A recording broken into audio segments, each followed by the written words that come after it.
वाऱ्यावर वरात काढणं किंवा वाऱ्याला लाथा मारणं हे चुकीचं असतं किंबहुना जाताना कुठेतरी एक आरोप करावे लागतात. त्यातला हा असणारा एक भाग आहे. काँग्रेस जेव्हा तिकीट देतं तेव्हा भारतातला सगळ्यात जुना पक्ष हा तिकीट देत असताना अनेक कार्यकर्त्यांची हयात चालली जाते, मात्र त्यांना पंजा मिळत नाही. वारंवार पंजा मिळालेल्या माणसांनी अशा प्रकारचं वक्तव्य करणं म्हणजे कुठेतरी हा पक्षाने केलेल्या उपकाराचा आणि दिलेल्या संधीचा हा अपमान आहे. अद्यापपर्यंत त्यांचा राजीनामा पक्ष पातळीवर पोहोचलेला नाही. मी प्रदेशाध्यक्ष झाल्यापासून जो 4 महिन्याच्या काळात माझी त्याच्याशी वारंवार भेट झाली.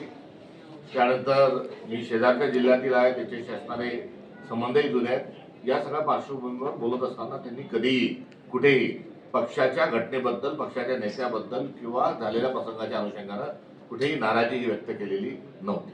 पक्ष ते सोडत आहेत. पक्षाने वारंवार त्यांना संधी दिलेली आहे.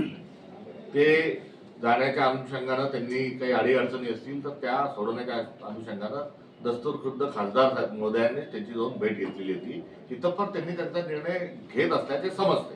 त्यामुळे त्यांना चालल्या घरी सुखी राहा, याच्याशिवाय मला यावर काही टिप्पणी करायची.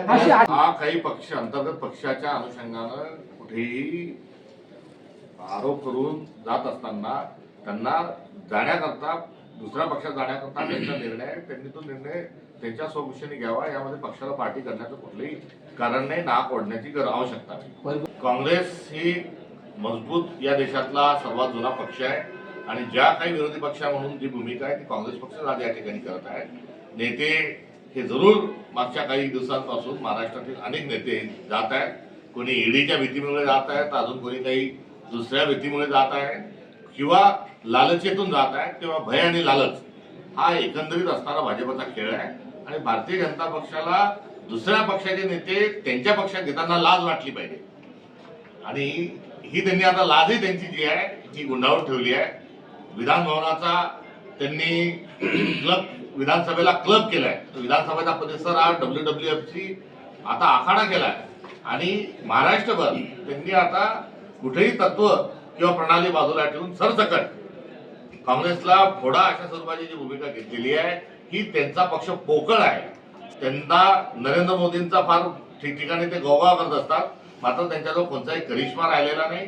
त्यांना दुसऱ्या पक्षातले नेते आयात केल्याशिवाय स्वतःचा पक्ष टिकणार नाही. ही त्यांच्या पक्षाला लागलेली दुसऱ्या बाजूला ही गरगर आहे असं म्हटल्यासही आगामी काळाच्या संदर्भाच्या अनुषंगाने चुकीचं ठरणार. पक्षातून जात असणारे जे लोक आहेत ती का जात आहेत हे सर्वश्रुत आहे. त्यामुळे त्यांना ब्लॅकमेल केलं जात आहे. महाराष्ट्रभराचा संदर्भ घेतला तर त्यांना ब्लॅकमेल केलं जात आहे किंवा स्वतःचं चांगलं करण्याच्या अनुषंगाने ते कुठेतरी जात आहे. ते एकंदरीत ते देशाचं एक चित्र आहे. त्यामुळे जो माणूस वारंवार आमच्या पक्षावर उभा राहिला हा जात असताना आमची निवड चुकली होती का काही वर्षांपूर्वी हाच एक प्रश्न निर्माण होतो. पण आता हा संघर्षाचा काळ आहे आणि या संघर्षाच्या काळात लाभार्थी म्हणून वावरलेले आणि लाभार्थी म्हणून चांगलं करून गेलेले माणसं आज जर पक्षाच्या विचारधारेसोबत जर राहत नसतील तर आमची निवड कुठेतरी याच्या पहिल्याच्या काळात चुकली होती. आता हा एक पहिला अंक भाजपने जो सुरू केला आहे हा अंक झाल्यानंतर दुसऱ्या अंकाचा पडदा उघडल्यानंतर मराठवाड्यामध्ये आपल्याला बरेच धक्कादायक आणि बदलता फिरता रंगमंच जो आहे तो झालेला आहे. अंक दुसरा जेव्हा सुरू होईल तेव्हा तुम्ही आमच्या नेते असतात, आम्ही करा असं करणार नाही आणि ते करत असताना एक संहिता आमच्या पक्षातून लावण्यात येईल.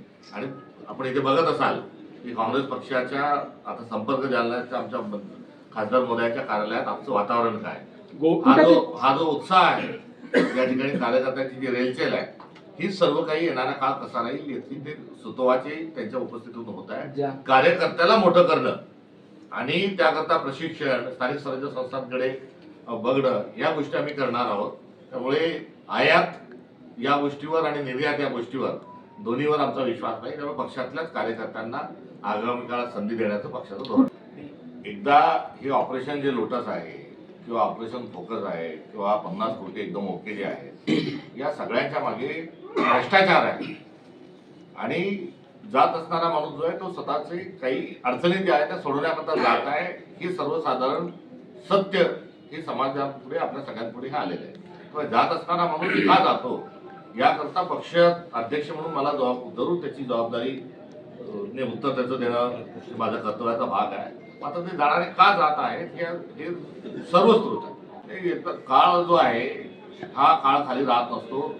गाडी चालत असताना ती गाडी थाकत असते किंवा दुसरे जे प्रभाव असतात त्यांचा समज असतो की हा गाडी चालवला जातोय, मात्र हा तसा नसतो. तर ते तिची मोटर जी चालत असते ती चालवणाऱ्या शक्ती वेगळी असते. संकट मोचक म्हणून मिरवणारे एक मंत्री आहेत, ते अत्यंत खालच्या पातळीवर कशा पद्धतीने त्यांना त्रास देत आहेत ते सर्वच आहे. त्यामुळे त्यांनी त्यांचं जे म्हणणं आहे त्याची शहानिशा करावी, त्याचा पोलिसांनी तपास करावा आणि नाक वेठीस धरल्या जर जात असेल तर चुकीचं आहे. द्राक्ष आंबट या प्रवर्गातील आरोप आहे. पक्ष हा सगळ्यांशी चर्चा करण्याकरता तयार आहे. 24 तास उपलब्ध पक्षाची निरीक्षकाची पद्धती एक सिस्टीम लावलेली आहे. त्यामुळे प्रत्येकाचं हिअरिंग आहे, प्रत्येकाच्या शंका ज्या असतील त्याचं समाधान केलं जाईल आणि सगळ्यांनी सोबत आपण राहून चालावं हे पक्षाचं धोरण आहे.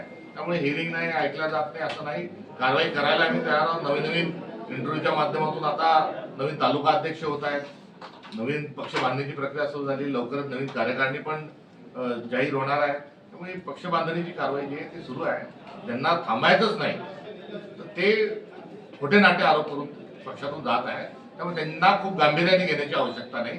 त्यांच्या जागी नव्या दमाची टीम जोडणं ही काँग्रेस पक्षाची भूमिका आहे. त्यांनी ज्या संसदेच्या सभागृहात आज झालेली चर्चा आहे आणि या चर्चेला पूर्ण वेळ पंतप्रधानांनी वास्तविक पाहता तिथे बसून राहायला पाहिजे आणि पंतप्रधानांनी त्या संदर्भात उत्तर द्यायला पाहिजे. याआधी झालेल्या ऑल पार्टी मिटिंगमध्ये पंतप्रधान नव्हते. ऑपरेशन सिंदूरच्या नंतर जी सभा झाली त्याही ठिकाणी नव्हते आणि सातत्याने या विषयावर देशाच्या नागरिकांना काही गोष्टी ज्या आहेत देश म्हणून त्या जाणून घेण्याचा अधिकार आहे. पहिल्यांदाच काही अशा प्रकारचा आंतरराष्ट्रीय तणाव हा निर्माण झालेला नाही. स्वातंत्र्य मिळाल्याच्या ताबडतोबीपासून 1947 पासून तर कारगिलपर्यंत असे अनेक प्रसंग आले आणि प्रत्येक प्रसंगाच्या वेळेस संसदेमध्ये त्या वेळेच्या पंतप्रधानांनी अत्यंत जबाबदारीने उत्तर दिलं आणि देश म्हणून सर्व एकसंघ राहण्याची भूमिका ही भारताने घेतलेली हा भारताचा इतिहास आहे. मात्र आता पंतप्रधानच त्या चर्चेत सहभागी होत नसतील किंबहुना पळ जर काढत असतील तर दुर्दैवी आहे. त्यामुळे सगळ्या खासदारांनी जे केलेले आरोप आहेत त्या आरोप नसून ती एक भावना आणि असणारी त्याचा विशेष अधिकार आहे. त्यावर आता पंतप्रधान आणि देशाचे उत्तर त्याचं दिलं पाहिजे. या महाराष्ट्रामध्ये नैतिकता ही मंत्रिमंडळाने आणि सरकारच्या सगळ्या आघाडी पक्षांनी गुंडाळून ठेवलेली आहे. स्वातंत्र्याच्या नंतर पहिल्या मंत्रिमंडळामधले पहिले रेल्वे मंत्री लालबहादूर शास्त्री यांनी रेल्वेचा अपघात झाल्यानंतर नैतिक जबाबदारी स्वीकारून रेल्वे मंत्री पदाचा राजीनामा हा दिला होता आणि तेव्हापासून जबाबदारी आपल्या विभागाची स्वीकारून किंवा आपल्यामधल्या काही असणाऱ्या चुका ज्या असतील अनावधानाने घडलेल्या किंवा जाणून बुजून घडलेल्या त्यातून राजीनामा देण्याची एक पद्धत स्वातंत्र्याच्या काळापासून ही सुरू होती. त्यामुळे जर कोणी चुकलं असेल, कोणी हुकलं असेल तर त्यांनी राजीनामा दिला पाहिजे. ही भारताची राजनीतिक एक संस्कृती आहे.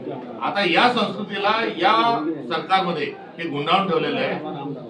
जो धनंजय मुंडे यांचा पण जो झालेला राजीनामा आहे हा राजीनामा मागण्याचं कारण काय होतं की तपासावर त्यांचा दबाव पडू नये, तपासावर त्यांनी इन्फ्लुएन्स करू नये करिता त्यांचा राजीनामा मागितला जात होता. मात्र त्यांनी राजीनामा कधी दिला तर जेव्हा चार्जशीट दाखल झाली आणि चार्जशीट मधला विकृत जो अत्याचार आहे तो समोर आला, त्याचे फोटो लीक झाले आणि त्यावेळेस कुठेतरी देवेंद्र फडणवीसांना वाटलं की आता आपल्या मंत्रालयात कार्यकर्ते घुसतील, तेव्हा त्यांनी नाईलाजाने धनंजय मुंडेंचा राजीनामा हा घेतला. आता पत्ते खेळताना एका दुरी तिरडी लावताना आता थेट पाहिलं जातं, थेट विधानसभेमध्ये बघितलं जातं तर रमीत विधानसभेत खेळणारा, ढेकळांचा सर्वे करायचा का म्हणणारा, भिकाऱ्यांची शेतकऱ्यांची तुलना करणारा आणि शेतकरी हा कर्ज काढतो पोलीसचे लग्न लावतो, एवढी प्रदीर्घ शृंखला असणाऱ्या कोकाटेचा राजीनामा जर हे सरकार घेत नसेल तर हे बेशरम आहे. आणि दुसऱ्या बाजूला या राज्याचे मुख्यमंत्री देवेंद्र फडणवीस हे लाचार मुख्यमंत्री आहे. एवढं मोठं बहुमत असतानाही जर त्यांच्या एखाद्या मंत्र्यावर त्यांना जर कारवाई करता येत नसेल तर हा महाराष्ट्राच्या स्वतंत्र महाराष्ट्राच्या इतिहासातला सर्वात लाचार मुख्यमंत्री. लाडकी बहीण योजनेमध्ये वेगवेगळ्या पद्धतीचे जे गोंधळ आहेत ते समोर येत आहे.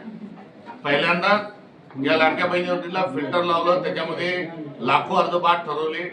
आता लाखो अर्ज जे बाद ठरवले त्यांना आधीच 6 महिने आधीच त्यांना अनुदान दिलं गेलं होतं.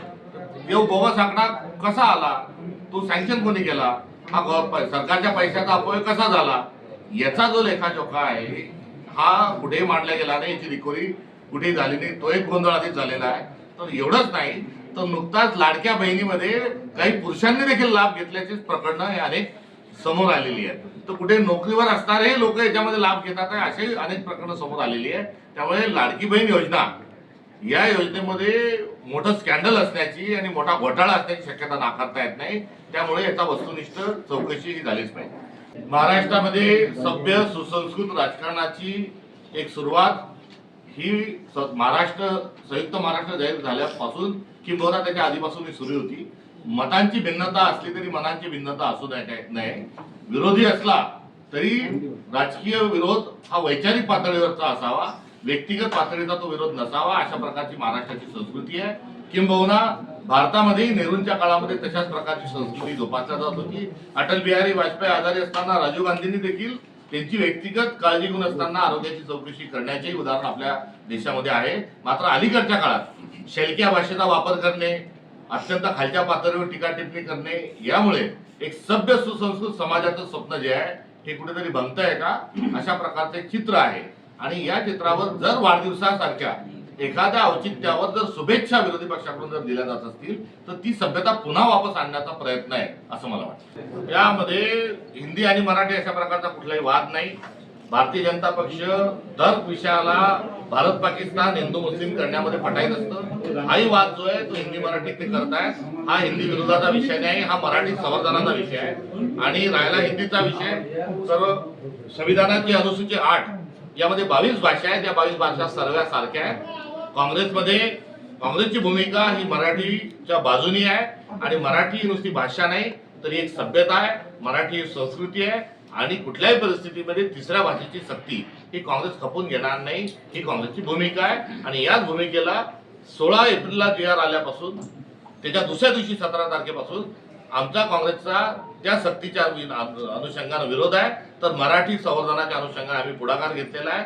काल काँग्रेसच्या 3 खासदार रणांगणे यांनी जाऊन जो दुबईला जो प्रश्न विचारलेला आहे ती काँग्रेस पक्षाची भूमिका आहे. महाविकास आघाडी जी आहे ती महाराष्ट्रामध्ये भारतीय जनता पक्ष दूर ठेवण्याकरता, आणि भारतीय जनता पक्ष हा राक्षस आहे ही भूमिका तात्कालिक 2019 मध्ये ही उद्धव ठाकरेजींनी स्वीकारलेली होती. त्यावर पहिले महाविकास आघाडी झाली. पुढे चालून भारतीय जनता पक्ष हा लोकशाही गणतंत्र विरोधात आहे. मोदींनी या देशामध्ये लूट माजवलेली आहे आणि संविधान बदलण्याकरता भारतीय जनता पक्ष निघालेला आहे. आणि त्यांना थांबवलं पाहिजे यासाठी इंडिया अलायन्स आलेलं आहे. या 2 अलायन्सचं जे कारण आहे ते भारताचं गणतंत्र, लोकतंत्र आणि संविधान हा महाविकास आघाडीचा आणि इंडिया अलायन्सचा गाभा आहे. या त्रिज्येत, या डेफिनेशन मध्ये, या भूमिकेला कोणी साथ देतं नाही देतं आगामी काळात त्याच्यावर आम्ही विचार करू. तुर्तास नवा बेडू घेण्याच्या अनुषंगाने कुठलीही चर्चा आणि कुठलाही प्रस्ताव काँग्रेस पुढे आलेला नाही.